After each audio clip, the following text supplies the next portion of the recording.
আজকে বৃষ্টির দিন, তাই আমি আজকে রান্না করতেছি। দেখেন, আজকে রান্না করতেছি আমি পাতলা খিচুড়ি। তা হ্যালো এভরিওয়ান, আসসালামু আলাইকুম। আশা করি আপনারা ভালো আছেন। আমিও আল্লাহর রহমতে ভালোই আছি।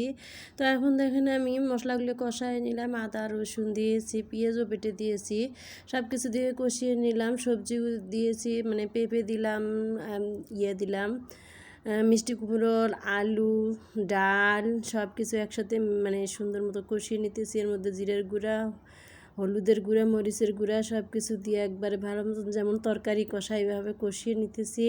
এর মধ্যে কোনো পানি অ্যাড করি নেই, শুধু তেল দিয়ে কষিয়ে নিতেছি। যেটা ভাজা ভাজা করব, তো এইভাবে ভাজা ভাজা করলে খিচুড়িটা অনেক ভালো হয়। তো এখন আমি চাউলটা ভিজিয়ে রেখেছিলাম, এখন চাউলটাও দিয়ে দিলাম, কারণ তেল মশলাগুলো যেন চাউলের গায়ে গায়ে লাগে। কারণ তেল মশলাগুলো, হলুদগুলো যদি গায়ে গায়ে লাগে, খিচুড়িটা অনেক মজার হয়। তাই এভাবে খিচুড়ি রাঁধলে আপনারা ভালো পরিমাণে রাঁধলে খেতে পারবেন, আর আপনারা এইভাবে রান্না করলে অনেক ভালো লাগবে।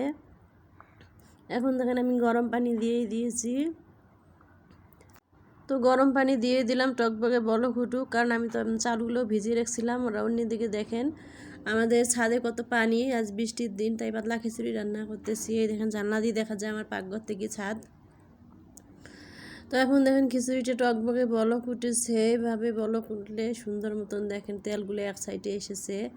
তো এখন লেড়ে দিলাম, তেলগুলো সবগুলো উপরে ভেসে উঠেছে।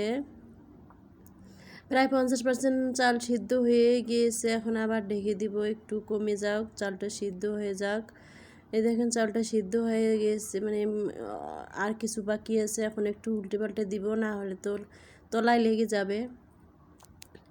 এভাবে আপনারা পাতলা খিচুড়ি রান্না করে খেয়ে দেখেন, অনেক ভালো লাগবে। সাথে যদি কোনো পদের ভর্তা 2-3 পদের হয় তো আরও কোনো কথাই নাই, অনেক ভালো লাগে। চাউলটা এখনও সিদ্ধ হয় নাই, আরও সিদ্ধ হবে, দমে রাখতে হবে। তো ভালো করে উল্টে পাল্টে নিতে হবে, যাতে সবজিগুলো গলে যায়, সবজিগুলো যেন এর খুসুনির সাহায্যে সবগুলো একদম গলে যায়, আস্ত না থাকে। আর একটু লবণ কম হয়েছিল, তাই লবণ কম তাই দিয়ে দিলাম।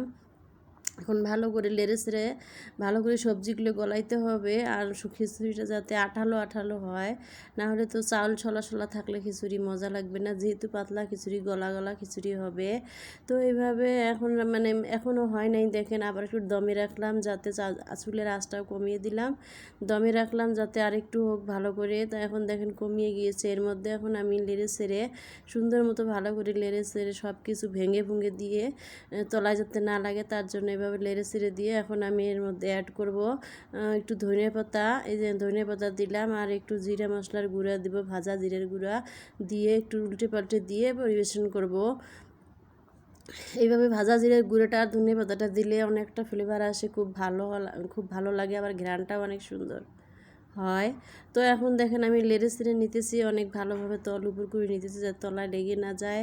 তাই এই দেখেন কত সুন্দর আঠালো আঠালো মাখো মাখো হয়ে গেছে। গরুর মাংস দিয়ে যদি রান্তাম অনেক ভালোই লাগতো। তো গরুর মাংস রান্না করে দেই নেই, কারণ আমার ছেলেটা অ্যালার্জি, খিচুড়ি মানে গরুর মাংস খাবে না, তাই আমি গরুর মাংস দিলাম না। তো আপনারা এইভাবে খেয়ে দেখেন, অনেক ভালো লাগবে। তো আজকের দেখেন বিদায়, আসসালামু আলাইকুম।